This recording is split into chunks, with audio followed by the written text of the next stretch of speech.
engages in hearing of him. In this way, the devotee naturally develops his dormant transcendental knowledge. As he hears more and more about Krishna from the Bhagavatam and from the devotees, he becomes fixed in devotional service to the Lord. By development of devotional service, one becomes freed from the modes of passion and ignorance.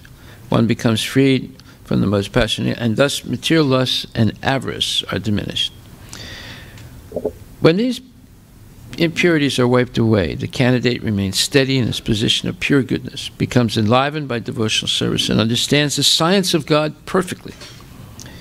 Thus, Bhakti Yoga severs the hard knot of material affection and enables one to come at once to the stage of asamsayam samagram, understanding of the Supreme Absolute Truth, Personality, Godhead. Therefore, only by hearing from Krishna or from his devotees in Krishna consciousness can one understand the science of Krishna. Nama Om Vishnu Padaya Krishna Prastaya Bhutali Srimati Bhakti Vedanta Swami Niti Namani Namaste Saraswati Deve Guruvani Pacharini Nirvasesa Sunyavani Paskatya Desatarani.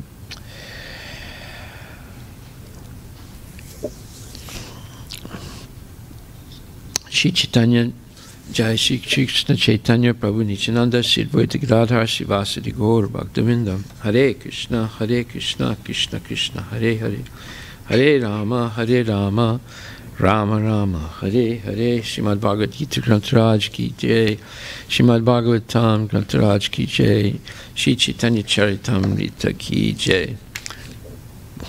Today we're hearing from the Antya Lila 4th chapter. And the title of the chapter is Sanatan Goswami Visits the Lord at Jagannath Puri.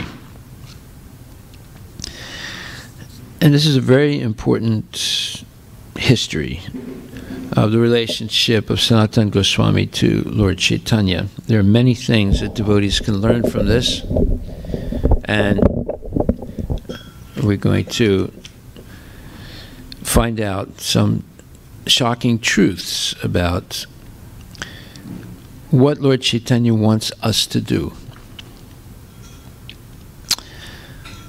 So, Shri Sanatan Goswami came alone from Jagannath Puri to Mathura.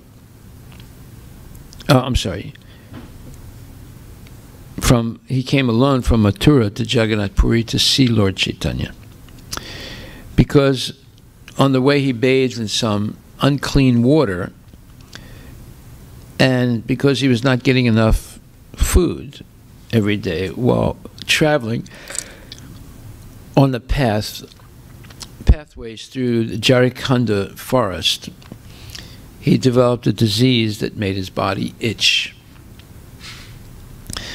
And he was suffering from this itching.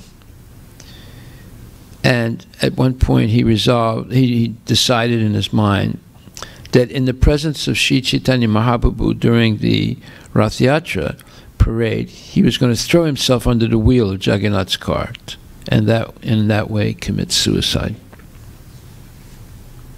So when he did arrive in Jagannath Puri, he was put under the care of Haridas Thakur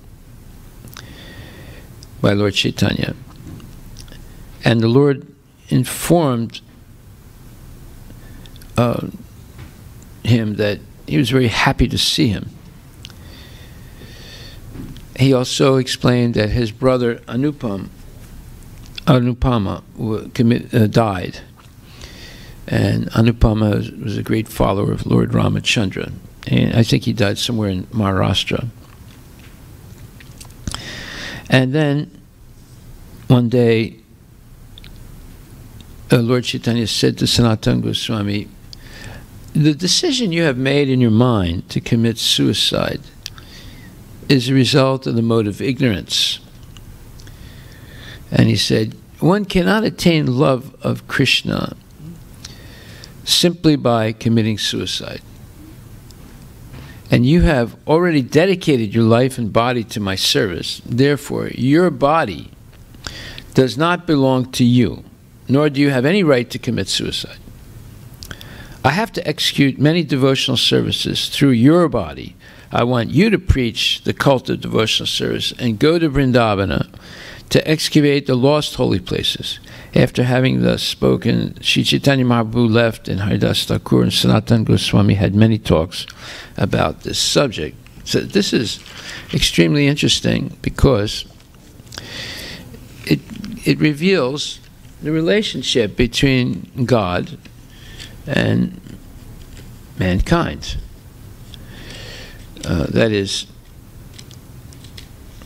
that God is the origin of everything, or Krishna is the origin of everything, and because of that, everything belongs to Him, including our bodies and our senses. And we do not have a right to use the body in some way that is different than what the Lord wants us to use it for. This is a fundamental point that people don't realize. Just like when the women say, well, I don't want the government interfering with my personal decisions about my body. Therefore, the government should permit abortion and pay for it also. And if I want to abort a child, then it should be okay, because it's my body. Well, see, this is what this is why Lord Chaitanya told Sanatana Goswami, your desire to commit suicide is based on ignorance. Ultimately, your body doesn't belong to you; it belongs to the Lord. And we should try and find out what the Lord wants us, how the Lord wants to use our body to accomplish His purpose. So this is what he says to Sanatana Goswami. He said, if I could attain Krishna by committing suicide, I would certainly give up millions of bodies without a moment's hesitation. You should know that one cannot attain Krishna simply by giving up the body. Krishna is attainable by devotional service. There is no other means for attaining Him. Acts such as suicide are influenced by the mode of ignorance, and in ignorance and passion one cannot understand who Krishna is. Unless one discharges devotional service, one cannot awaken one's dormant love for Krishna, and there's no means of attaining Him other than awakening that dormant love. The Supreme Personality of Godhead, Krishna, said, my dear Uddhava, neither through Astanga Yoga, the mystic yoga system for controlling the senses, nor through impersonal monism, or an analytical study of the absolute truth, meaning Sankhya, nor through study of the Vedas, nor through austerities, charity, or acceptance of sannyasa, can one satisfy me as much as by developing unalloyed devotional service unto me. This is in the Srimad Bhagavatham, 11th Canto, 14th chapter, 20th verse. So, now we see that pleasing Krishna is actually an easy thing. But if we speculate about what's going to please Krishna, then we go far away from the goal of pleasing Him. We have to hear from Krishna Himself what pleases Him. So he's saying here to Uddhava, which is his pure devotee, that it's not by Astanga Yoga or the mystic yoga. It's a severe type of yoga and renunciation for controlling the senses, nor by impersonal philosophy. Just like Thursday night, we started our program in downtown Seattle at the University Heights Center, and one young Indian professional came. We had about 4 or 5 people that came, but this one young Indian professional was there. And after the class was over, he asked if he could speak to me privately. I said, sure. So we went into a corner of the room, and he said, I want to explain a couple of things to you that I think are very important. I listened to your class, and it was interesting, but there's some fundamental points that you have to understand. I said, oh, really? Okay. What are they? He said, number one, in ancient India, there was no concept of God.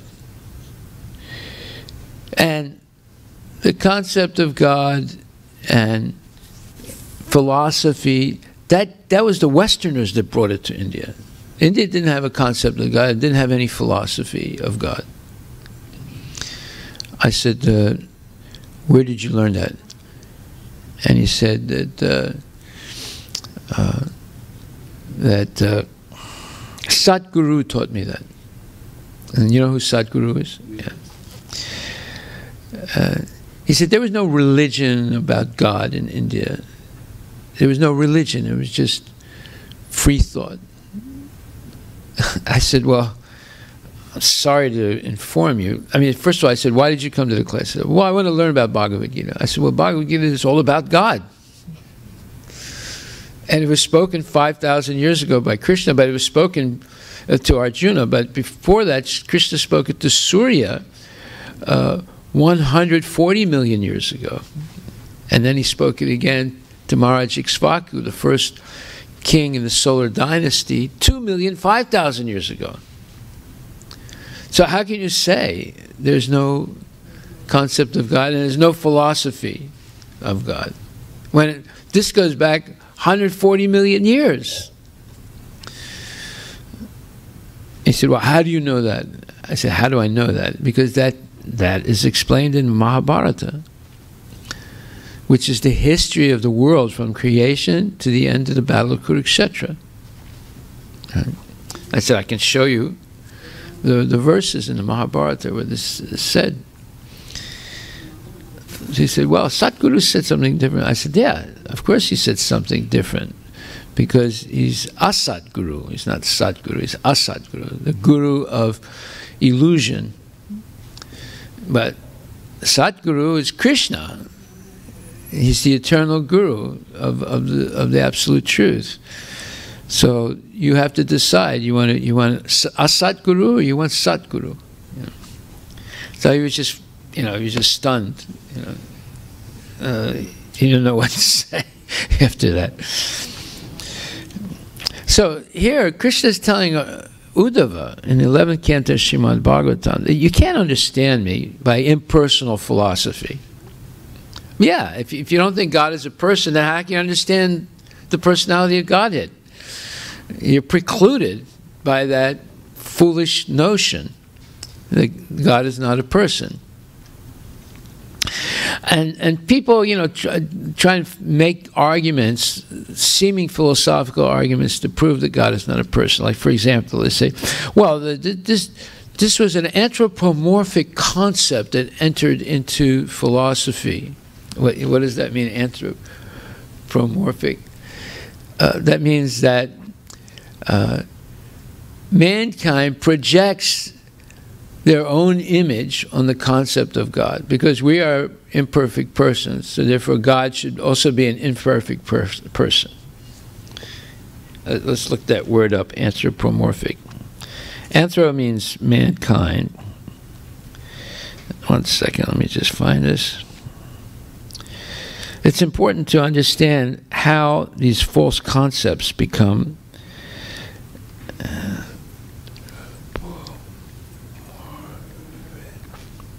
anthropomorphic.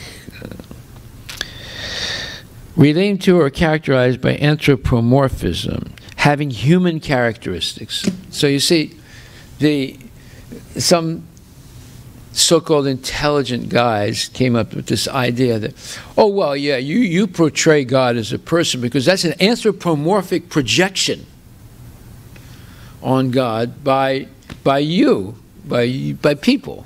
God's not really a person. Don't put your fingers in your mouth. God's not really a person, but you project yourself on God. In Sanskrit, the Sanskrit way of saying it is Atmavan Manyate Jagat. Atmavan Manyate Jagat. Which means, basically, 1 second. Atmavan Manyate Jagat. So anthropomorphic means having human characteristics or projecting human characteristics. But Atmavan Manyate Jagat.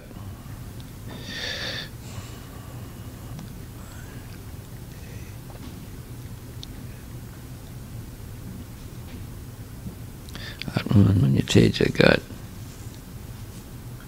1 second. Basically, it's the same as this idea of projecting one's imperfect concepts on God or anyone.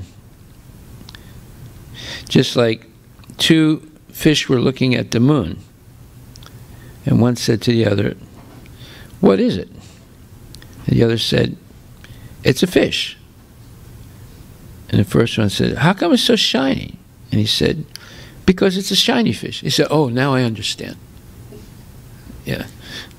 Yeah, these are, you know, nonsense ideas that are propounded by nonsense people, and they couch it with so-called logic, but it's not real logic. And by the way, you can't, just like if we use logic, there was one man that was trying to trick death. So Atmavan Manyate Jagat means everyone thinks of others according to his own position. Right? Atmavan Manyate Jagat. Everyone thinks of others according to their own position. Or because our position is imperfect, then we think everything else is imperfect also, and everyone else is imperfect. So when people speculate, they end up with a travesty of what they're trying to understand. They don't end up with the truth. So it's impossible to understand God through impersonalism, because God is a person. How can you understand him through impersonalist philosophy?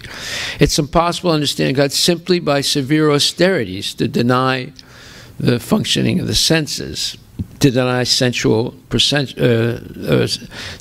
perception. And then you can't understand God also by the analytical study of the absolute truth. There's Sankhya Yoga, where you quantify everything. You know, like you say, you know, this book is 12 inches in height and 8 inches in width and 6 inches in depth. Now I understand the book because I measured it. But did you understand the book by measuring it? You understand something about the book, but you don't understand the book itself, right? So that's why he's saying you can't understand the absolute truth by analytical study, right? And nor through study of the Vedas. Now, this is shocking. You say, Lord Chaitanya is saying, if you study the Vedas, you will not understand the absolute truth either. Because there's a difference between the concept of God and the absolute truth. This is another important point. What is that difference? Well, the concept of God, there are many gods, right? Anyone who shows some particular power can be considered God. It's like, you know, and you see that in India. If somebody has a long sleeve cloak on, and people come, and when he blesses them, all of a sudden a gold necklace appears in his hand. Of course, he's taking it out of his long sleeve cloak, but you can't see that.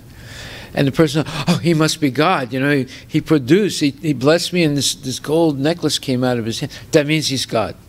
Well, it doesn't mean he's God. It means that person doesn't know anything about God, and they accept a cheap trick like that to convince them that somebody is God. So you can't understand by study of the Vedas. So this one man was a very rational person. So he said, Yamaraj is a perfect Brahmana. And Brahmanas never touch stool. Therefore, what did he do to trick Yamaraj so he could never take him? He covered his body with his own excrement every day. and he would sleep with it also, thinking that, you know, if he comes to get me, he won't touch me because I have human stool and he's a brahmana. No, of course, Yamaraj took him anyway, right? But that was just a stupid concept, you see. But he used logic. He said, he's a brahmana. Brahmanas never touch stool. Therefore, if I cover my body with stool every day, he'll never take me. See, it's using logic, right? But it's phony logic, you see.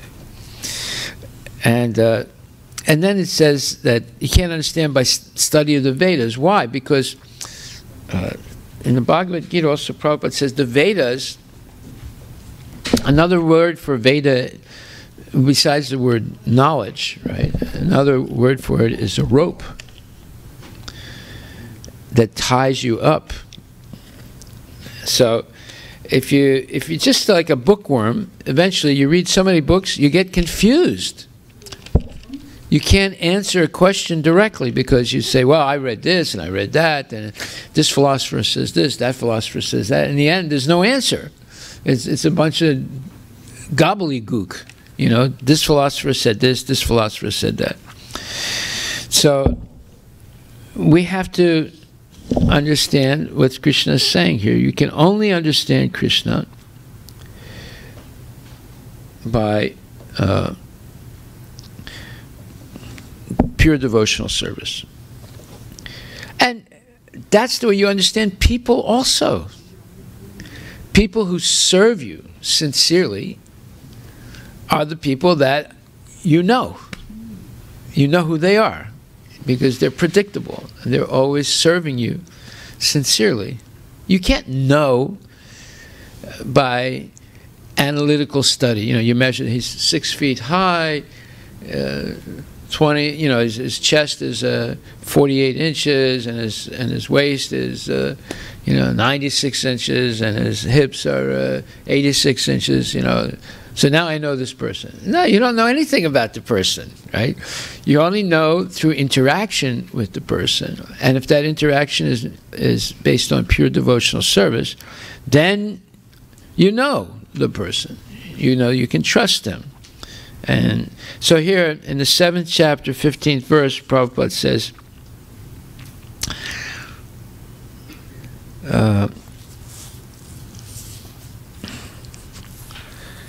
yeah, so, well, I'm sorry, in the verse, Daivihi Sagunu Mai,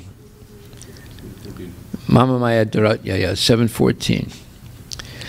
So this word guna means a quality, right? But another word, another meaning for the guna is rope. It is to be understood that the conditioned soul is tightly tied by the ropes of illusion. A man bound by the hands and feet cannot free himself. He must be helped by a person who is unbound. Because the bound cannot help the bound, the rescuer must be liberated or unbound. Therefore, only Lord Krishna or his bona fide representative, the spiritual master, can release the conditioned soul. Without such superior help, one cannot be freed from the bondage of material nature. Devotional service or Krishna consciousness can help one gain such release. Devotional service can help one gain such release. Krishna, being the Lord of illusory energy, can order this insurmountable energy to release the conditioned soul. He orders his release out of his causeless mercy on the surrendered soul and out of his paternal affection for the living entity, who was originally a beloved son of the Lord. Therefore, surrender unto the lotus feet of the Lord is the only means to get free from the clutches of stringent material nature. Now, the concept of you cannot understand Krishna simply by the study of the Vedas. Why does he say that? Because if we have 4 fundamental defects, we make mistakes, we're easily illusioned, our senses are imperfect, and we have a cheating propensity, then simply studying the Vedas with those 4 defects can lead to misconceptions naturally because of our limited senses, a cheating propensity. Just like, I'll give you an example. There's a group of Christians, they're churches in the southeast of the United States, like from, I think, South Carolina to Texas. And one man with his fertile brain was reading the Revelation of St. John, the last book of the Bible, of the New Testament. And he read one line there that struck him as being extremely important. And in the end times, the real devotees will dance with snakes, poisonous snakes. There's a line like that, you know. So he took that one line and started a church. I'm not kidding you. He started a church, and the whole sermon and liturgy of the church is that one line, and there's always a box on the podium of the speaker, of the reverend or the minister. And in that box are live poisonous snakes from the Ozark Mountains, or the mountains in the south east of the United States. And whoever feels inspired after hearing the sermon, and then after that they begin to, somebody plays the guitar and they start singing some song. The person dances up around the podium, around that box, right? Or the box might be on a table, and they dance around the table. And when they feel inspired, they open it up and take a snake out and start dancing with the snake. I am not kidding you. I'm not kidding. And if the snake bites the person, they can't take him to the hospital. Everyone sits around the person and prays that the Holy Spirit will come and you know. It is still there? Yeah, let's look it up. That's why I brought my phone today, because it's very interesting when we can look these things up.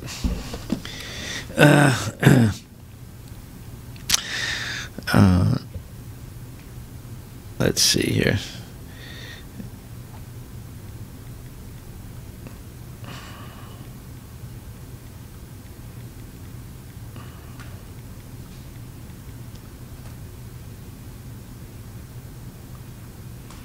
Yeah, it says, here it is. A look at the snake-handling churches of Appalachia. They have videos of it. Just type in Holy Snake Church in USA. Right? Snake handling, poison drinking, speaking in tongues. That's the Pentecostal church. That's not the same. Snake handling pastor bitten by deadly rattlesnake. These are all videos. Pastor fights for life after deadly rattlesnake bite. Inside one of the few serpent-handling churches in Appalachia. You see it? Snake venom Superman meets the Christian snake handler. Snake handling church service. And that one, a guy has 2 poisonous snakes, rattlesnakes. Okay? They read one line in the Revelation of St. John, and this man started a church. And there's a whole bunch of them. And whole families come, father, mother, children, grandmother, grandfather. And not everyone will go up to dance with the snake, right?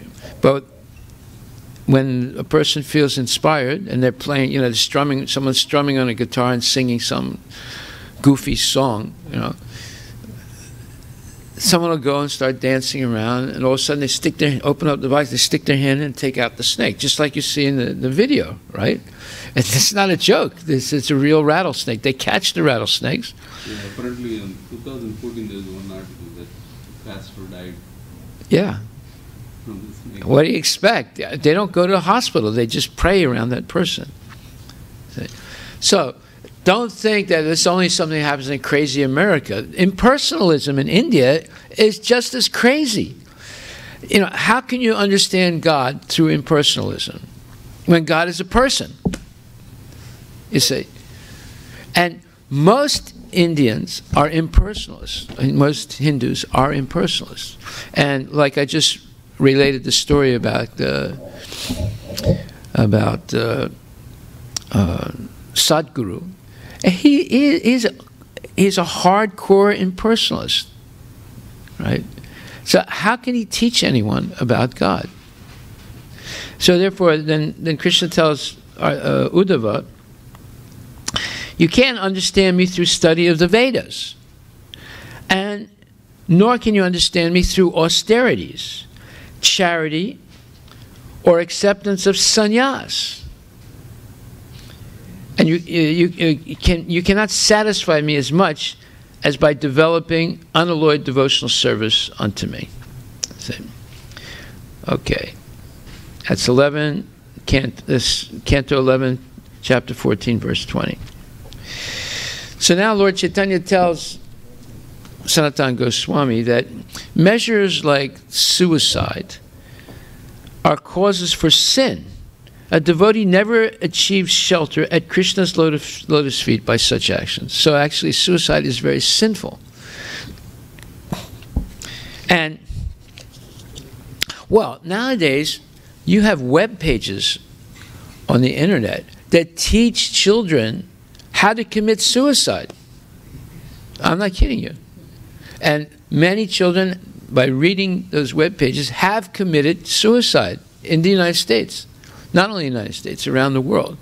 They instruct kids how to commit suicide, especially very vulnerable teenagers, 14, 15, 16, 17-year-old teenagers. So now it's very clear, suicide is sinful, as Lord Chaitanya says. Because of feelings of separation from Krishna, an exalted devotee sometimes wants to give up his life. By such ecstatic love, however, one attains the audience of Krishna, and at that time, he cannot give up his body. So he's saying sometimes even devotees think they want to commit suicide, but because of deep feelings of separation from Krishna. But because of those deep feelings of separation from Krishna, Krishna will appear in front of them. And then they give up their crazy idea of wanting to commit suicide. And they become totally dedicated to the service of Krishna. One who is deeply in love with Krishna cannot tolerate separation from the Lord. Therefore, such a devotee always desires his own death. And then there's a verse here spoken by Rukmini Devi in the Srimad Bhagavatam 10:52-42. O lotus-eyed one, great personalities like Lord Shiva desire to bathe in the dust of your lotus feet to drive away ignorance.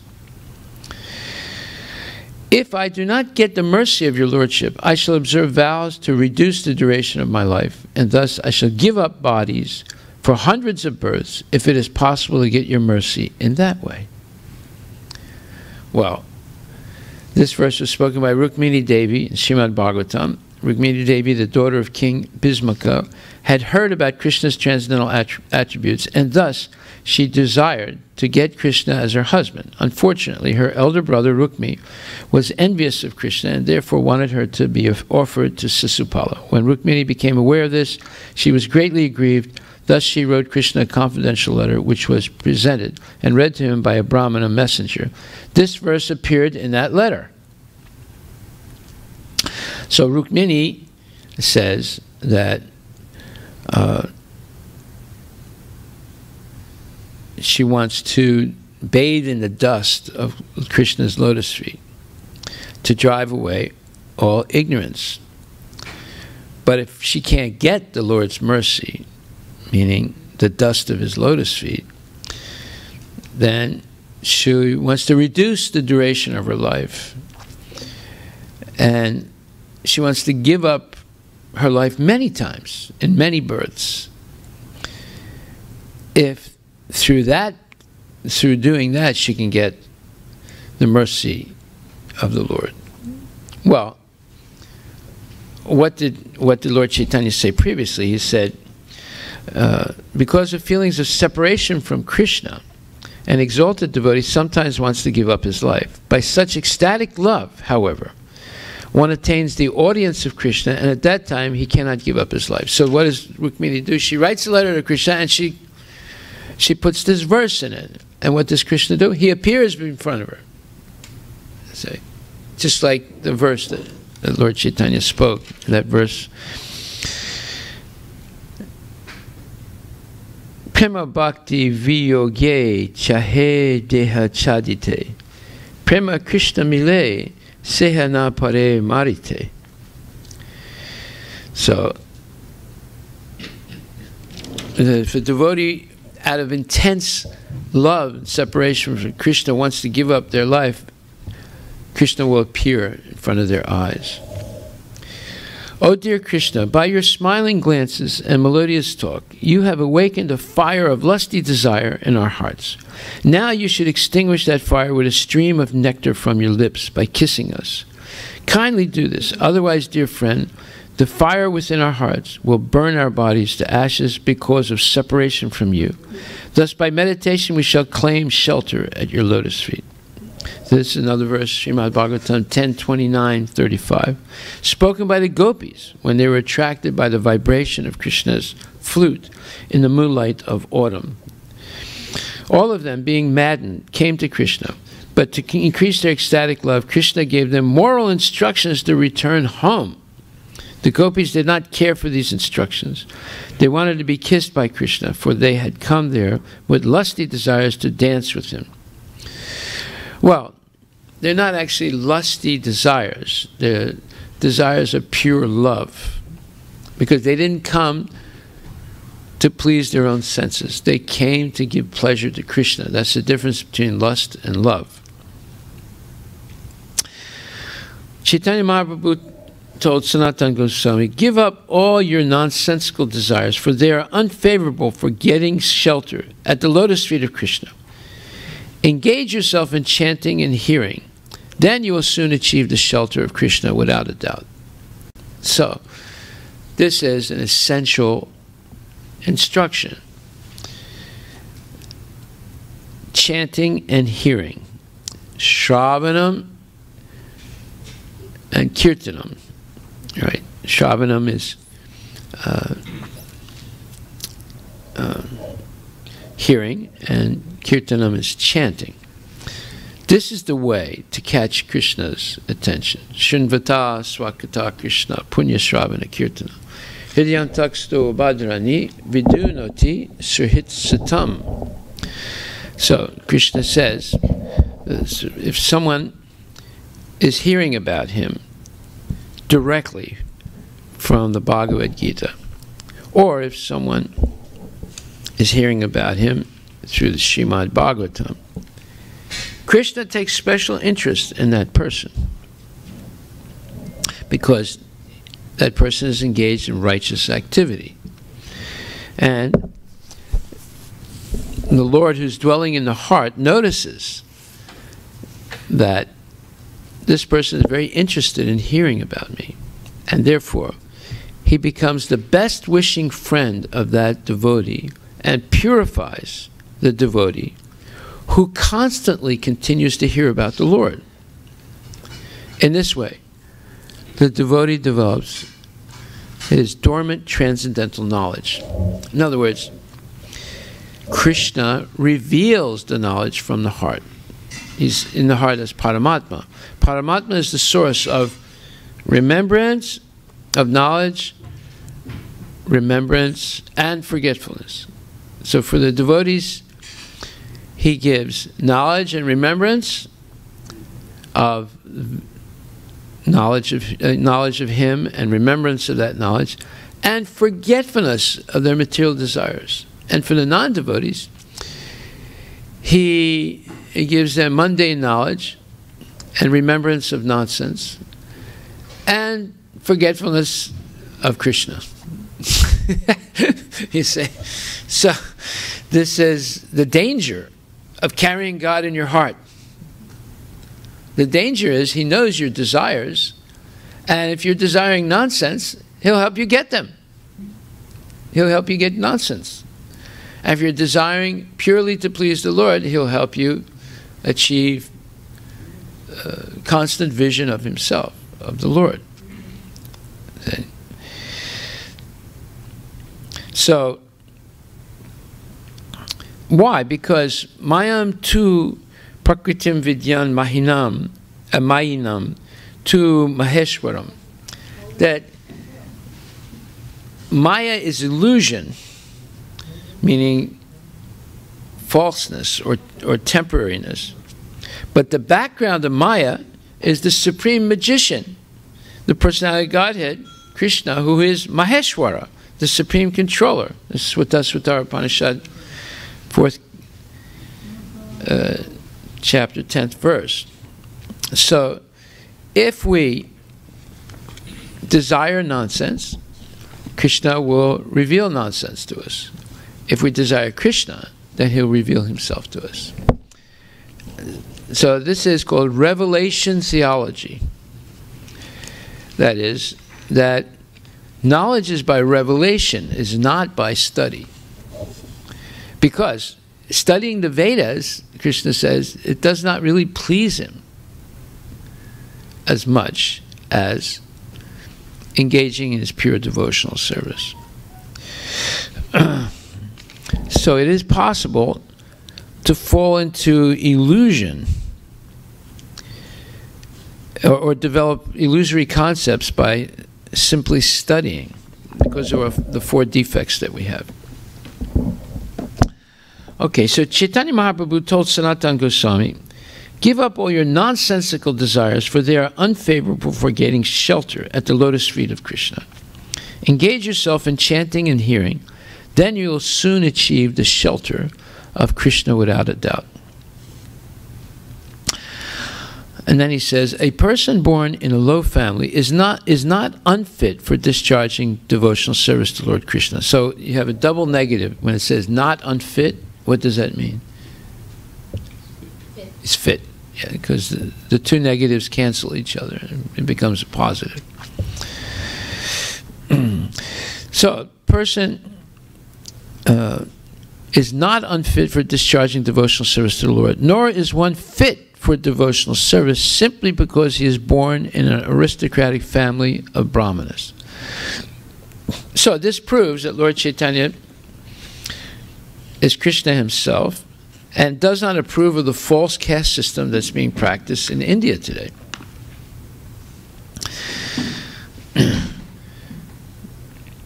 He says, Nicha jati nahe Krishna bhajane ayogya. Sat kulu vipram nahe bhajanera yogya.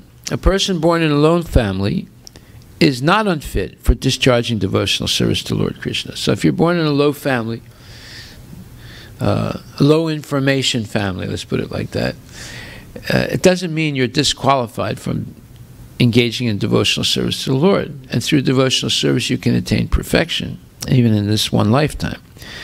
But on the other hand, nor is one fit for devotional service simply because he's born in an aristocratic family of brahmanas. He might be a son of a brahmana.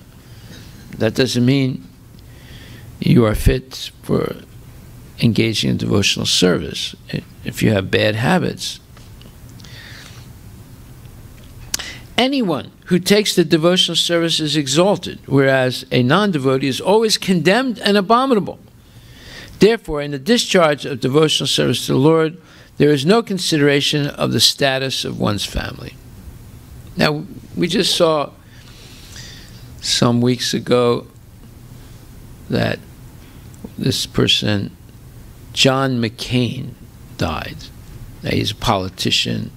He's a decorated war hero. And he was a United States senator from the state of Arizona.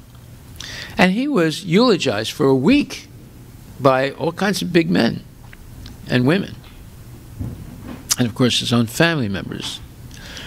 And he was eulogized for being a politician, being a warrior, you know, being a maverick, meaning unpredictable, taking, let's say, often unpopular positions and opinions and votes and things like that, and so forth. So, is he so exalted? That's the question. Is he so exalted? First of all, did he believe in God? I'm sure he spoke about God in his life. Did he actually believe in God? Well, he was a prisoner of war for almost 4 years or maybe 5 years in Vietnam. So it's probable that he was praying a lot at that time because he was being tortured. And he refused. He was given the possibility to leave the prison, but he refused to leave because, you know, his father was a decorated soldier also, and he was famous. So the Vietnamese, to get some photo ops and get some good press, they agreed to free him. He could go free. The other prisoners had to stay in prison, but because he was famous, they wanted to create some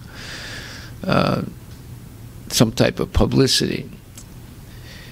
And they tortured him so that he would admit that the United States was wrong in fighting in Vietnam. He refused, right? And he suffered a long time for that. So when they offered him freedom, he refused. And he stayed in prison, and they continued to torture him. You know, so he's being glorified for that, and you know there is maybe some merit to that. But is he actually an exalted person? That's the question. Anyone who takes a devotional service is exalted. Did he ever take the devotional service? Yeah, devotional service to his country, but not to Krishna. So in reality, he's not really an exalted person. Right? Whereas a non-devotee is always condemned and abominable. So, was he a non-devotee? Yes, he was a non-devotee. He might have had some religious sentiments. In fact, look it up. Look up, John McCain was a religious man. Therefore, in the discharge of devotional service to the Lord, there is no consideration of the status of one's family. So it doesn't matter you're born in a high family or low family, a Brahminical family or a Sudra family. You can become a devotee and engage in Krishna's service. However, there are smarta Brahmins that claim that you can only be engaged in devotional service if you're born in a exalted Brahmana family. So we see how so many misconceptions have crept into modern practice of Hinduism. So here it says that Senator John McCain, the former prisoner of war, who embraced patriotism loudly and religion quietly. Patriotism loudly and religion quietly, right? Okay, is that being ironic or sarcastic, or is it? It's just like, I don't think it's an ironic story. It's just like the way he. Oh, so now he's a humble man as far as his religion goes, yeah. But his patriotism, he was like proactive. Yeah. No, but does he say he was actually a religious man? Yeah, I think the long-term Arizona Republic senator reared in the Episcopal Church. Episcopal Church. Yeah. Attended the Southern Baptist mega church in his later years. He viewed himself as a Christian, but had a distrust of the religious right and faith that is too public and too political. Okay, so he didn't like what he considered fanatical Christians, but he advocated quiet religious sentiments. You know, I mean, not being ostentatious, not going out on Harinam Sankirtan, for example. You know. Okay. But look, he was not an exalted devotee by any means. The Supreme Personality of Godhead, Krishna, is always favorable to the humble and meek. But aristocrats, learned scholars, and the wealthy are always proud of their positions. Okay. So he was a proactive patriot. Right. Yeah, that is not devotional service. But it's glorified by the patriots, right? if you're a patriot, if you love your country, if you love the flag, if you defend your nation, you're a patriot.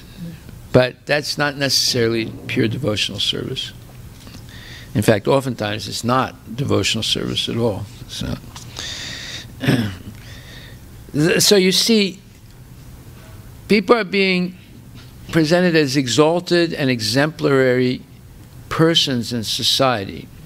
But from the point of view of devotional service, Krishna consciousness, they're not really that exalted.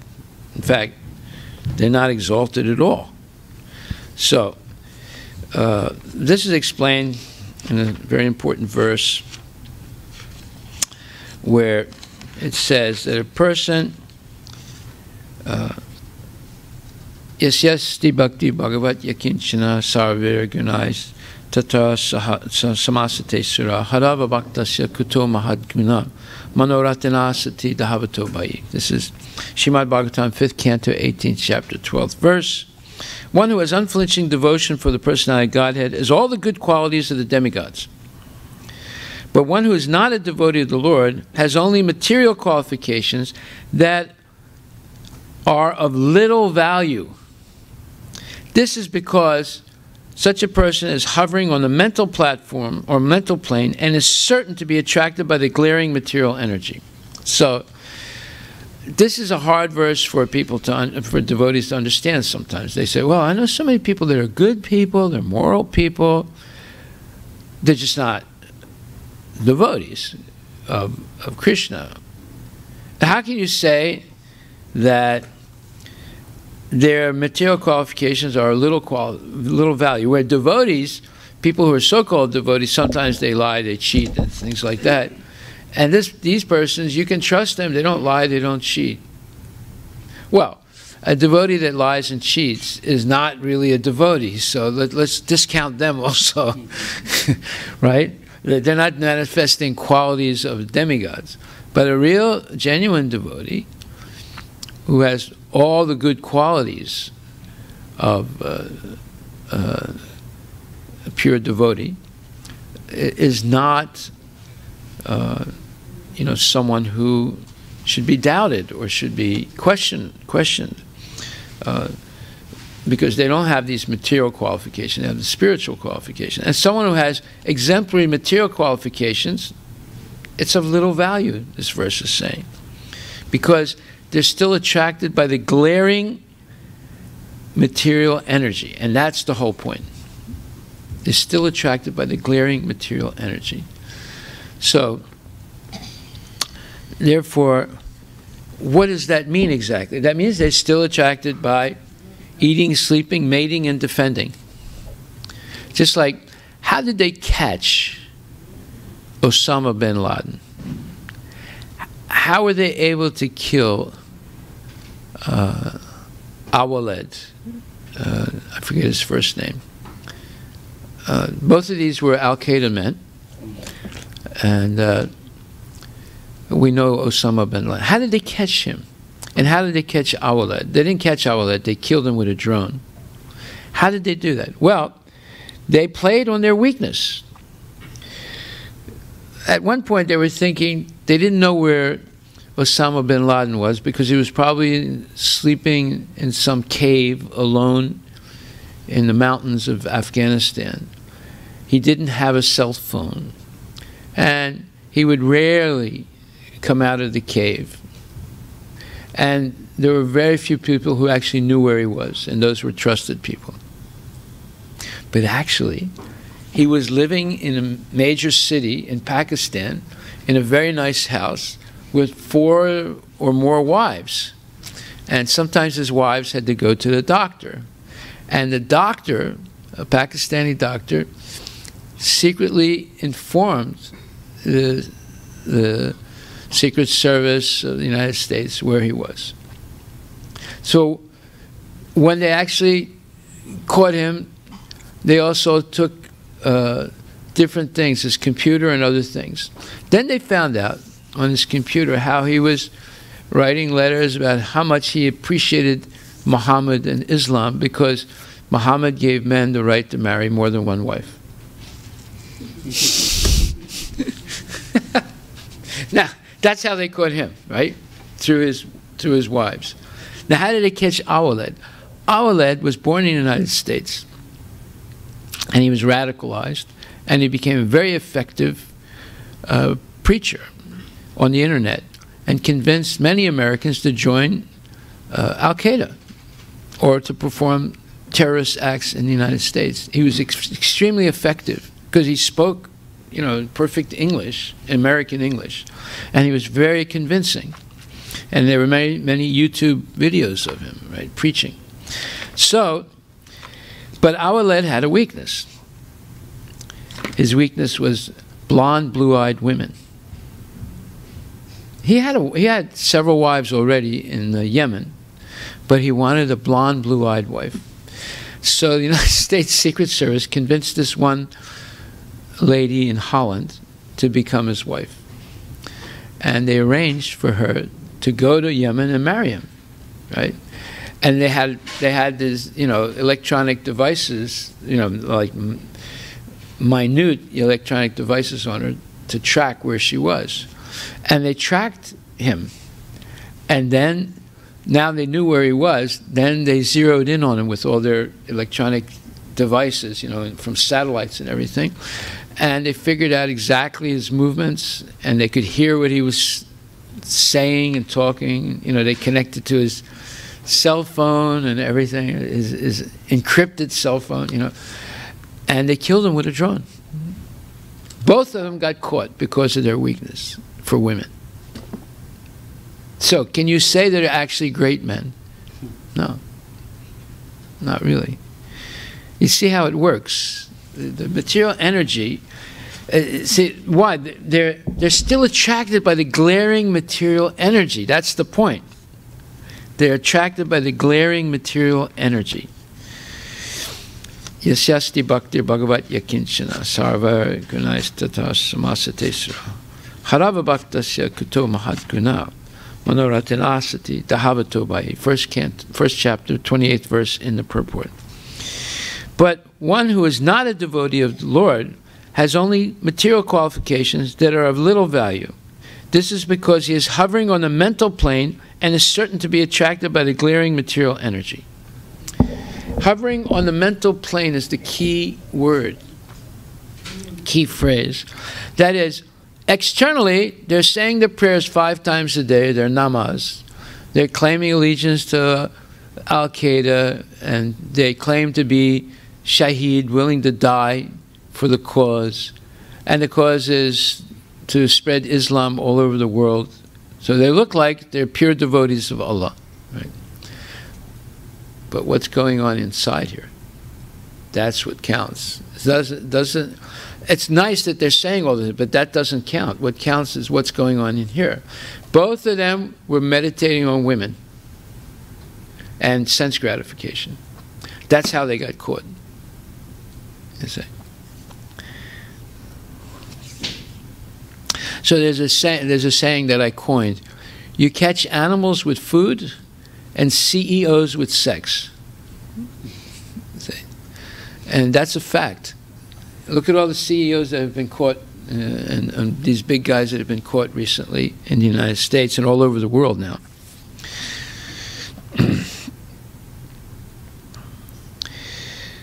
The Supreme Personality of Godhead, Krishna, is always favorable to the humble and meek, but aristocrats, learned scholars, and the wealthy are always proud of their positions. One may be born in a Brahmana family and have all 12 Brahminical qualities, but if in spite of being thus qualified, he is not devoted to the lotus feet of Lord Krishna, who has a navel shaped like a lotus, he is not as good as a Chandala who has dedicated his mind, words, activities, wealth, and life to the service of the Lord. Simply to take birth in a Brahmana family or to have Brahminical qualities is not sufficient. Not sufficient. One must be a pure devotee of the Lord. Thus, if a Swapaka or Chandala is a devotee, he delivers not only himself but his entire family as well, whereas a Brahmana who is not a devotee but simply has Brahminical qualifications cannot even purify himself What to speak of his family? This is a very important verse. It's a verse from Srimad Bhagavatam, 7th canto, 9th chapter, 10th verse. Why is it so important? Because not only Awaled and Osama bin Laden, but many big man gods in India, people who are considered to be gods because they can perform some miracles, or they can read someone's mind, etc. And they have hundreds and thousands of disciples, but actually they can't even purify themselves, let alone other people. Right? This is a very important verse, and it's in the Srimad Bhagavatam area, a section where it's all about Prahlad Maharaj. Among the ways of executing devotional service, the 9 prescribed methods are the best. For these processes have great potency to deliver Krishna and ecstatic love for him. The 9 kinds of devotional service are mentioned in Srimad Bhagavatam 7.5.23, again in the chapters about Prahlad Maharaj. Shravanam, Kirtanam, Vishnu, Smaranam, Padasevanam, Archanam, Vandanam, Dasyam, Sakyam, Atma Nivedanam. These 9 are hearing, chanting, remembering Krishna, offering service to Krishna's lotus feet, offering worship in the temple, offering prayers, working as a servant, making friendship with Krishna, and unreservedly surrendering to Krishna. These 9 processes of devotional service can grant one Krishna an ecstatic love for him. In the beginning, one has to discharge devotional service according to regulative principles, but gradually, as devotional service becomes one's life and soul, one achieves the most exalted position of ecstatic love for Krishna. Ultimately, Krishna is the goal of life. One need not have taken birth in an aristocratic Brahmana family to attain the lotus feet of Krishna, nor is a person born in a low family unfit for achieving Krishna's lotus feet. In Srimad Bhagavatam 3.33.7, Devahuti says to Kapila Deva, Aho bata swapakoto gariyan yajjivagre vartate namagutubyan tepus tapas te jehuvahu sasnur arya brahmanachur namagrinanti yete. Oh my Lord, even a person born in a low family of dog-eaters is glorious if he always chants the holy name of the Lord. Such a person has already performed all types of austerities, penances, and Vedic sacrifices, has already bathed in the sacred rivers, and has also studied all the Vedic literature. Thus he has become an exalted personality. Similarly, Kunti Devi says to Lord Krishna, Janmaisvarya struta stribir edamana mada pumam naivarhat abid datum vai tvam akinchana gochram. A person who is proud of his birth, opulence, knowledge, and beauty cannot achieve your lotus feet. You are available only to the humble and meek, not to the proud. So, here we see why Lord Chaitanya said, Chinadapi suni chena tarurapi sestana manin. Chinadapi suni chena tarurapi sestana amanina manadena kirtaniya sadahari. So one can become sadahari, constantly chanting holy name, if they are more humble than a straw on the street, more tolerant than a tree, devoid of all sense of false prestige, and ready to offer all respect to others. In such a state of mind, one can chant the holy name of the Lord constantly. So therefore, more humble than a straw on the street, more tolerant than a tree, devoid of all sense of false prestige. These are the hallmark qualities of a genuine devotee. They never cause trouble to other people. They never put other people in fear or trepidation. They're always enlightening and uplifting and happy. So they're not proud or arrogant or in any way abusive. They're not proud of their birth, their opulence, their knowledge, their beauty. And They always remain humble and meek. They demonstrate the 6 signs of surrender, saranagati. They accept everything favorable for the discharge of devotional service, reject everything unfavorable. And Raksisya Titi Vishwaso, they consider Krishna their only savior and protector. Goptritre Varanam Tata. They don't have any interest outside of Krishna consciousness. They're totally dedicated to serving the Lord, and they remain always dependent on the Lord. Right?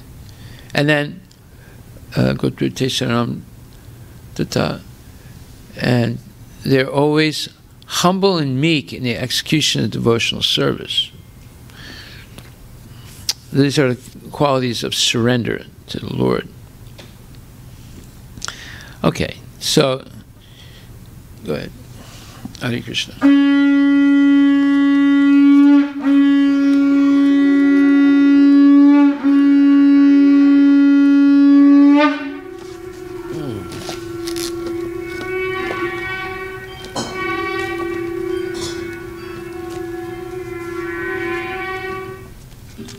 Srila Prabhupada ki jai.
Hare Krishna.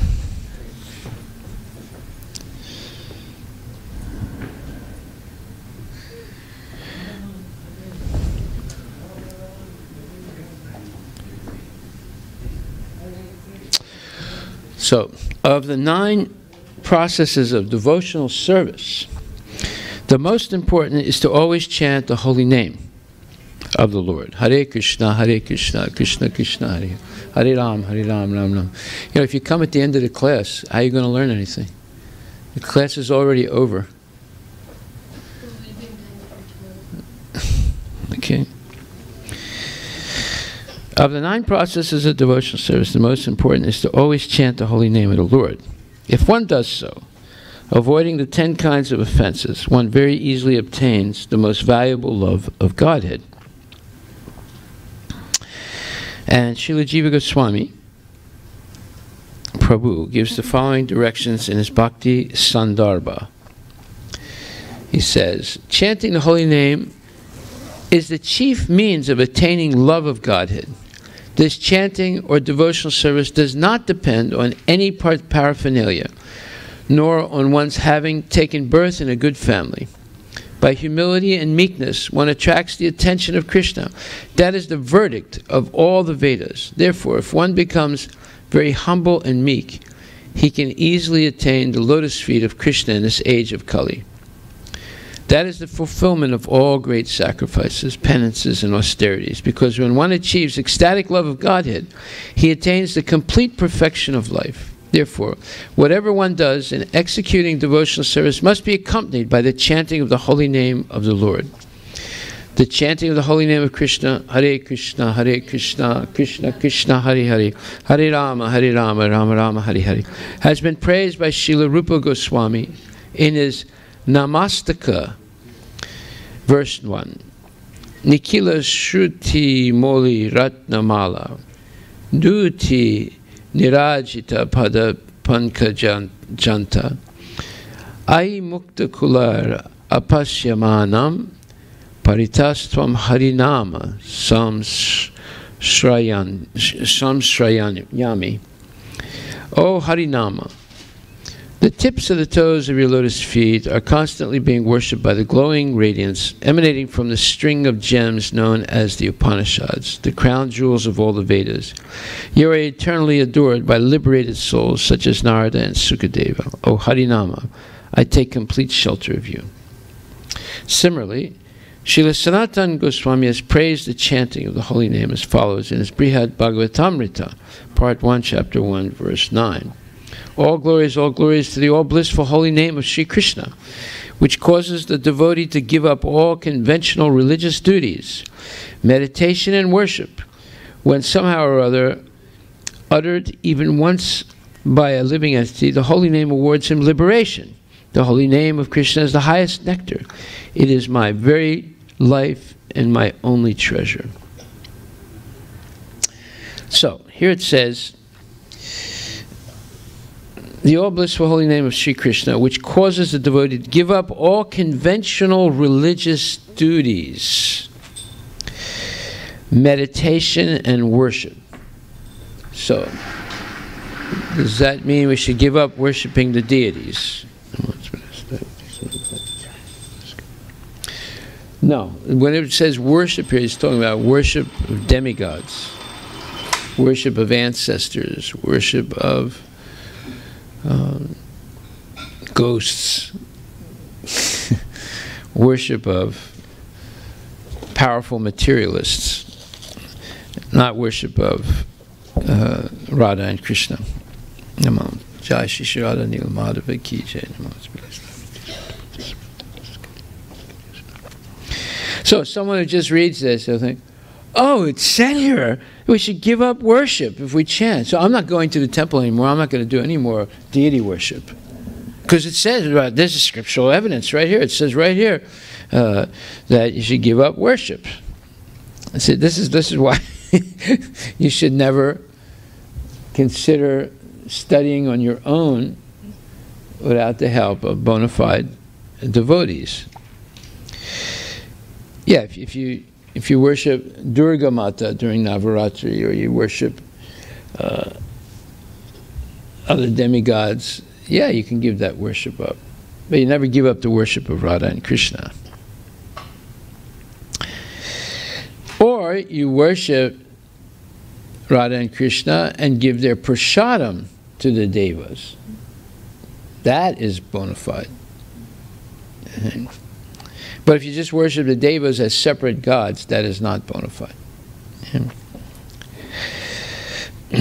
So, the blissful chanting of the holy name causes the devotee to give up all conventional religious duties, meditation and worship. When somehow or other uttered even once by a living entity, the holy name awards him liberation. The holy name of Krishna is the highest nectar. It is my very life and my only treasure. So then Sukadeva Goswami says, Itan nividimananam ichatam akutobayam harir yoginam nirnitam harir namana kirtanam. O King, constant chanting of the holy name of the Lord after the ways of the great authorities is the doubtless and fearless way of success for all, including those who are free from all material desires, those who are desirous of all material enjoyment, and those who are self-satisfied by dint of transcendental knowledge. So, those who are free from all material desires, those are pure devotees. Those who are desirous of all material enjoyment, those are the materialists. And those who are self-satisfied by dint of transcendental knowledge, those are the jnanis. So everybody should be chanting Hare Krishna. Right? But after the ways of the great authorities, just like this one person in Jagannath Puri, he made up a mantra. What is that mantra?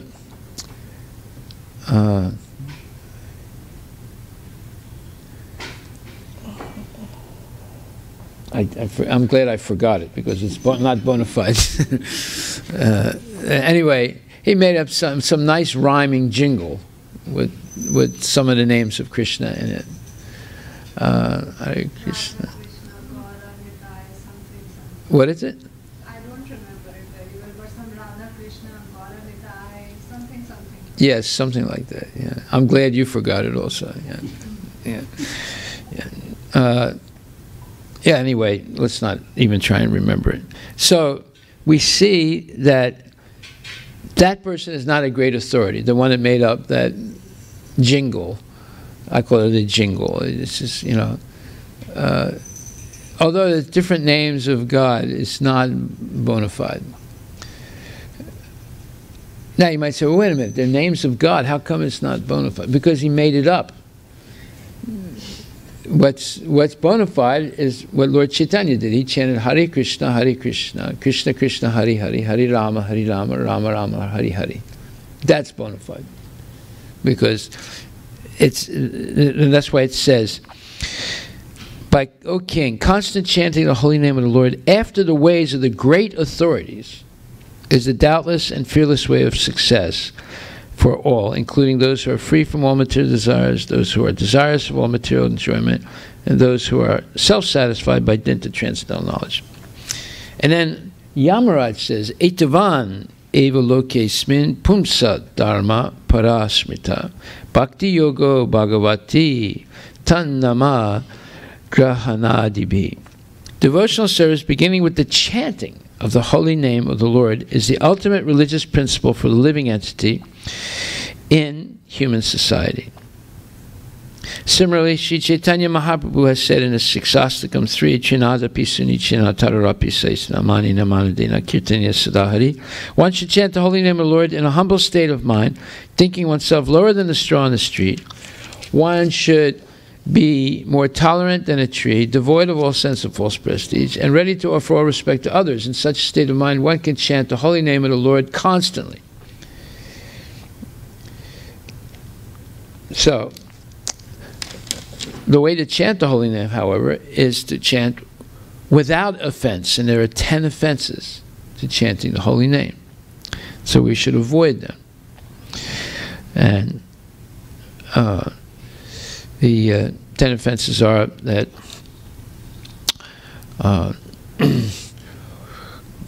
one should not blaspheme genuine devotees, and one should not think that the names of demigods like Lord Shiva, Lord Brahma, equal to or independent names of Lord Vishnu. One should not disobey the orders of the spiritual master, and one should not think that in any way blaspheme the holy scriptures, and one should not think no one should not make up some imaginary interpretation of the holy name, nor one should not think that chanting of the holy name is some kind of give some interpretation to the holy name. One should not commit sinful activities on the strength of chanting the holy name, and one should not think that the holy name is like some auspicious ritualistic activity it's offered in the Vedas, and one should not instruct the faithless about the holy name, and one should not give up chanting the holy name or maintain material attachments even after understanding so many instructions. So there are 10 offenses that one should avoid when chanting the holy name. And so here we see that of these 9 processes, Shravanam, Kirtanam, always chanting the holy name is the most important. Always chanting the holy name. And in order to always chant the holy name, one should always keep the association of genuine devotees. If you associate with non-genuine devotees or non-genuine people, then you will eventually lose faith in chanting the holy name. So after hearing this, Sanatana Goswami was exceedingly astonished. He can understand. My decision to commit suicide has not been greatly appreciated by Sri Chaitanya Mahaprabhu. So he came to a conclusion in his own mind without revealing his mind to the Lord. But because Krishna, Lord Chaitanya is Krishna himself, he could understand what was in the mind of Sanatana Goswami. And therefore he brought up the subject that you don't have the right to commit suicide. Just like we began everything today by saying, women have this argument, this is my body, and I make decisions about my body. I don't want the government to make decisions about my body. So if I have a baby in my womb, then if I want to abort it, then I should be given the right to do it, because the government shouldn't get involved with what's going on in my body. Now, that sounds somewhat reasonable, but it's not. It's complete nonsense. Just like Sanatana Goswami was thinking, this is my body is full of itching and sores, and it diverts my mind from thinking about Krishna, therefore I'll kill my body. And Lord Chaitanya says, you don't own your body to make any decisions like that. Your body belongs to me, and there's a lot of service that I cannot do that I have to do through your body. Well, this is the point. It's not that the United States government owns the body of all the women that are United States citizens, but Krishna owns those bodies. Therefore, they have no right either to kill their own body or to kill the baby in the womb of their body. I say, this is real philosophy. And this idea, this is my body. Nothing belongs to me, nirmama. Neither the body nor the senses, or the intelligence nor the mind.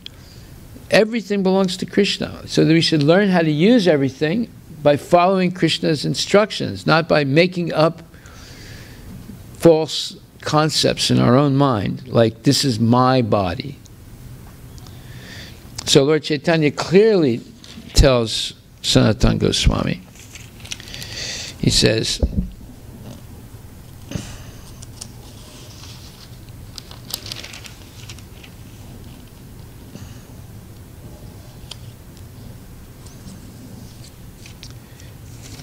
he told him,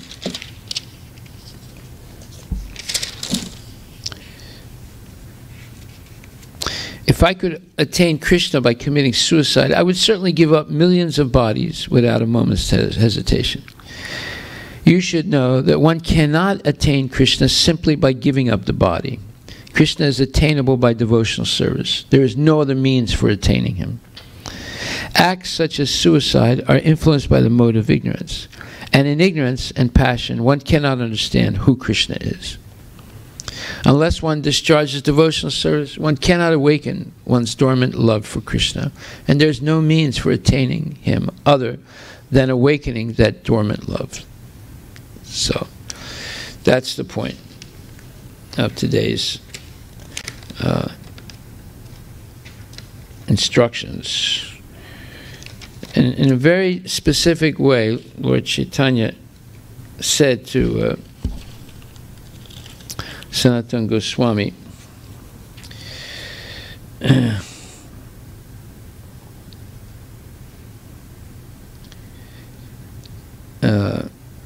he said, one cannot get love of God simply by committing suicide.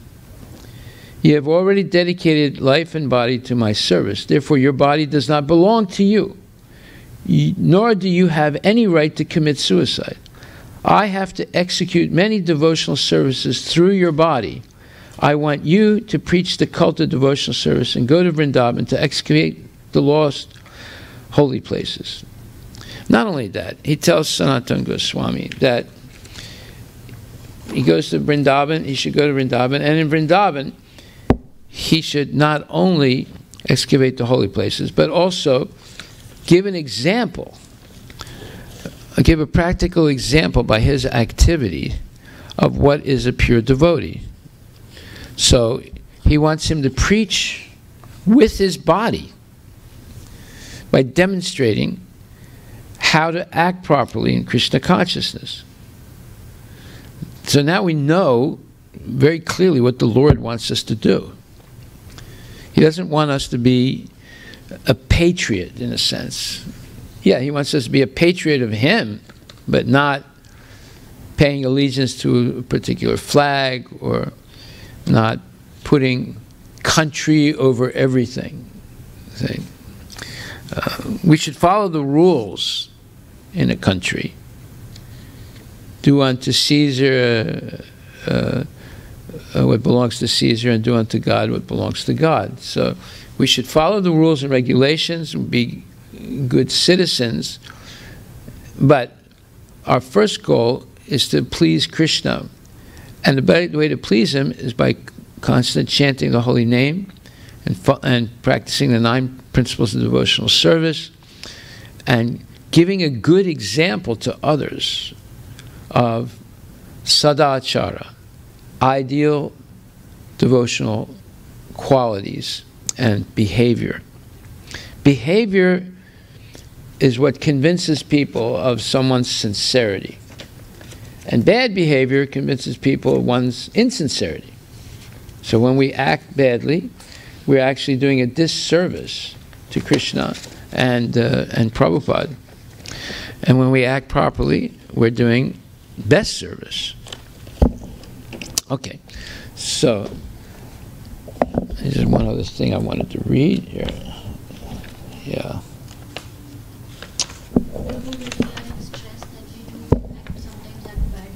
What? When we are in stress and in less time. Yeah, that's no excuse for acting badly. Yeah, I'm in stress, so I killed someone. It's not my fault, you know. It's the fault of the stress, you know. Whoever gave me that stress, it's their fault that I killed this person. No, that doesn't work.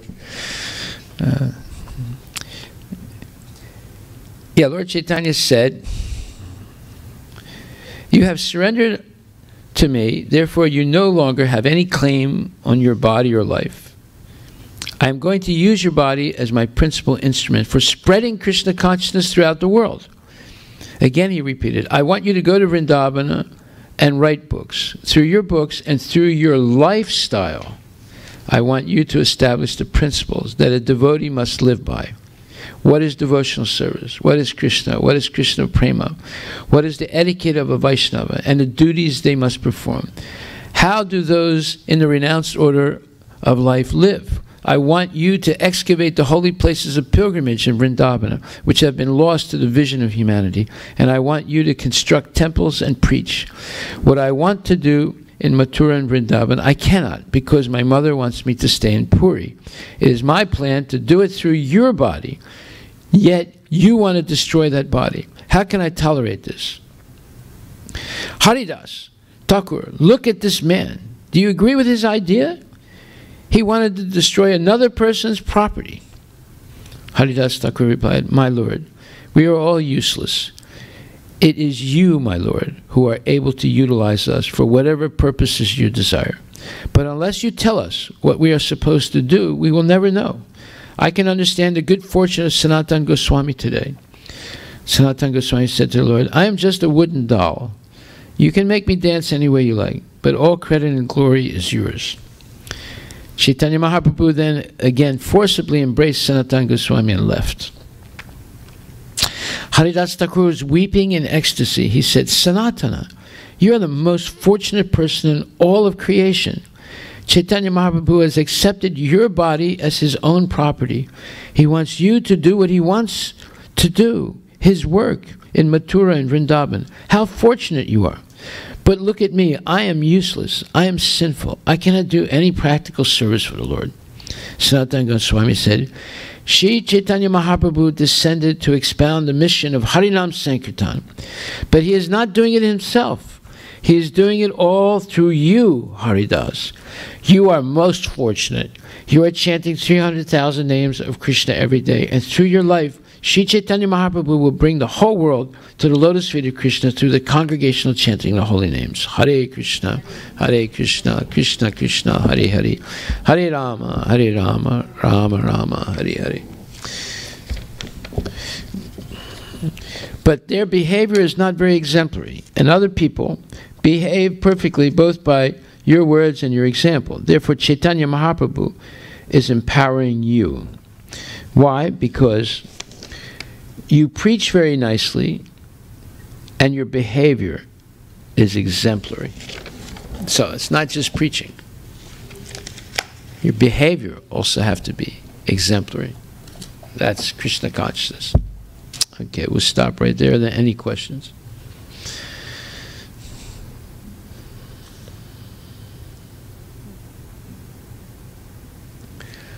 Okay, no questions, no answers. Yeah. Yes. You said somebody created another mantra. Yes. Like some of these prayers that people do, it's their own writings, right? Which is also Lord's, praising Lord. But is that the same, or is it because this is mantra considered? Again, I don't know the context of that. You say like that mantra is not bona fide. But all these prayers, they're all bona fide? Obviously, not all prayers are bona fide, right? That's why we should just repeat the prayers of the acharyas. And Bhagavatham is full of prayers of great acharyas like Prahlad Maharaj, Lord Shiva, Lord Brahma, and so forth. You have Brahma Samhita. So these are the prayers that we should repeat to praise the Lord. The Vishnu Sahasram Sutram, Purusha Sukta, Narayana Sukta, these are all bona fide prayers. But obviously, the Maha Mantra is the Hare Krishna Maha Mantra. That, in a sense, supersedes all the other prayers. Right? So, one time, I think it was the installation of deities in Vrindavan, Krishna Balaram Mandir. So all these different Brahmins were invited to say the mantras. And they were saying all these different mantras. But later Prabhupada said, just chant Hare Krishna. So we should realize that's why it's called Maha Mantra, the great mantra for deliverance of all humanity from the cycle of birth and death. So this Maha Mantra is especially recommended for this age of Kali. Can we chant other mantras? Of course you can, but this is a special Maha Mantra, and directly given by Chaitanya Mahaprabhu. Golokera Premadana, Harinama Sankirtana. He descended with his brother Balaram, specifically to teach this Maha Mantra as the Yuga Dharma, and to spread the Sankirtan movement. So here we have opportunity to come out of Sankirtan today. We should consider that the Yuga Dharma. That's what it is. The recommended way in this age to easily attain the love of God and to help other living entities in the same way. So we're going out today we should be here 4:30. So we get there by latest 5:30. And many people are waiting for us. Not only for the prasadam, like Thursday night we had our first program in Seattle, and people came eagerly to hear Bhagavad Gita. So we should take this Sankirtan movement very seriously. Haribol, all glories to Prabhupada. Srimad Bhagavad Gita Grantaraj ki jai, Shri Chaitanya Charitamrita ki jai.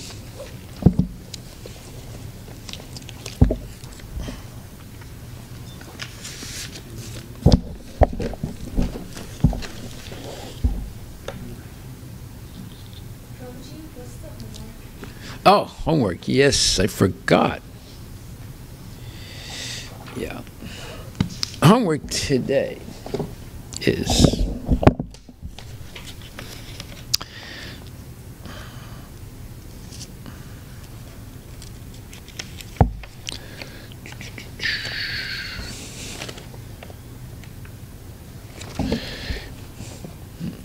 explain why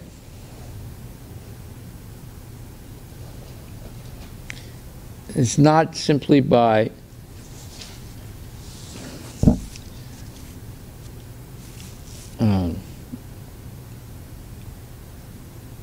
mundane activities. It's not by mundane activities that one can attain the love of God.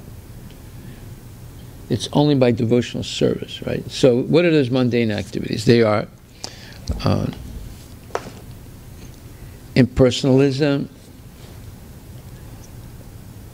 Vedic sacrifices for material benefit, cultivating knowledge as the goal rather than pure devotion, engaging in charity. Okay, and the way to answer it is by referring to Bhagavad Gita chapter 8. Oh no, that's what I say. 8:48. 1 second. Yes, 8:28. Then also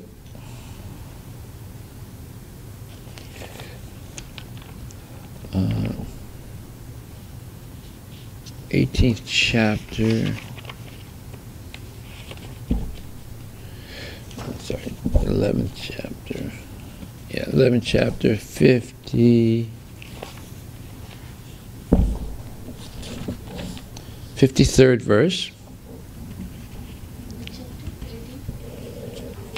11th chapter, 53rd verse. And yeah, and then not by so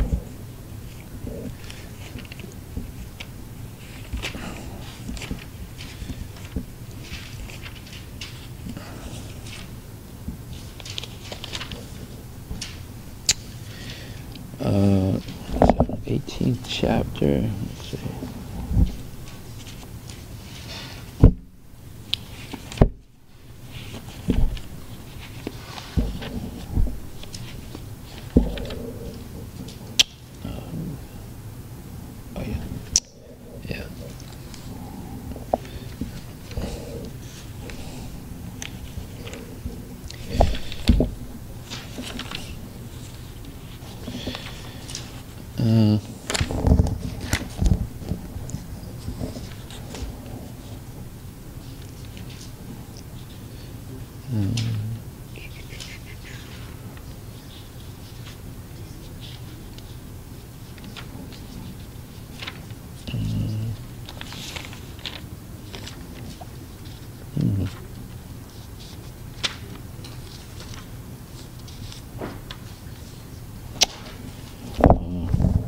Yeah.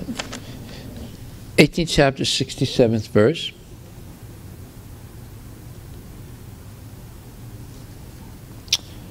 And also, it's the ninth chapter.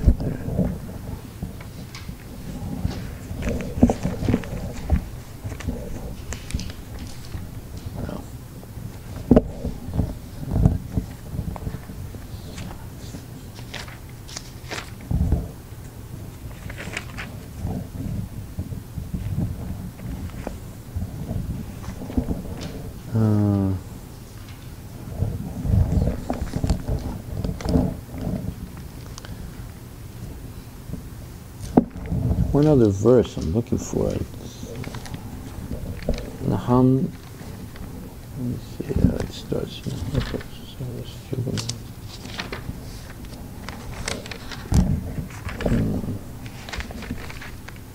Naham.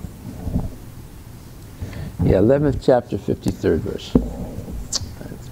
I knew it was 11th chapter.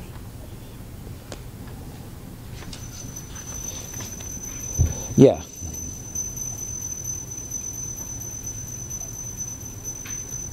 Did I already tell you that? 1153? 28, 1153. Yeah, 1153, yeah. 1367. And what? 3 verses. Yeah. No, I think there's more than 3 verses.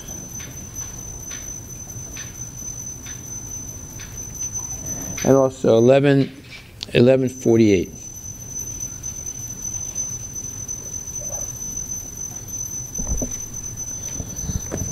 Okay, and here, the verse we read, the thing we read today, is the verse spoken to. Yeah. Okay. So, Antya Lila, chapter 4, verse 59. That's it. So you have all those verses. So there, the list is much more complete. It says you can't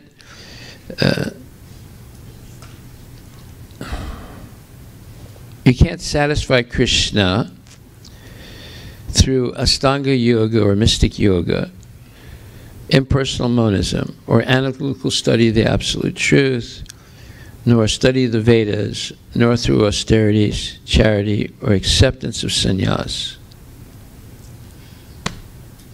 So the question is explained why it is not simply by mundane activity that one can attain love of God. yeah, but only by devotional service. But show, I mean, what's the fault of Astanga Yoga, impersonal monism, analytical study of absolute truth, study of the Vedas, austerities, charity, acceptance of sannyas? What's the problem there? That you cannot satisfy Krishna, nor can you actually understand him, right? You try and figure that out. I can also tell you, but you know. Well, I'll give you a good hint, because each one of those disciplines, a person has a personal goal.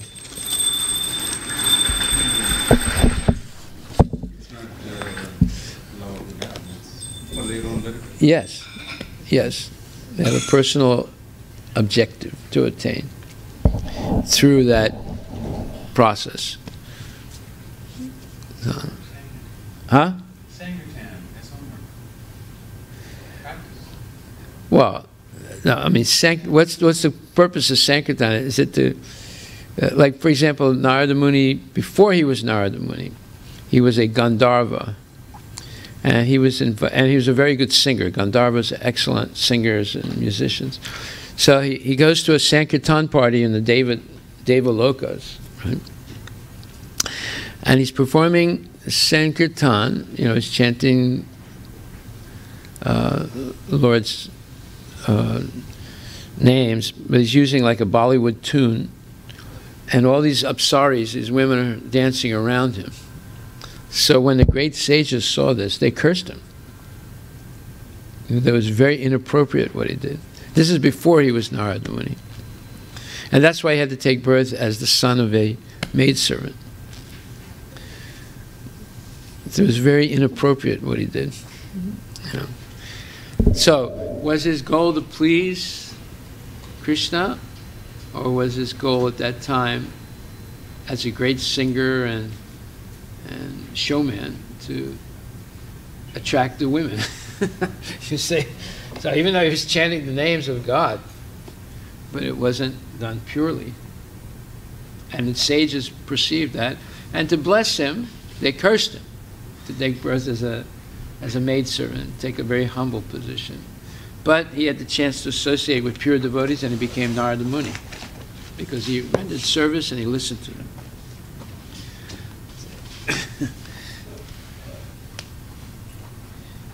As Prabhupada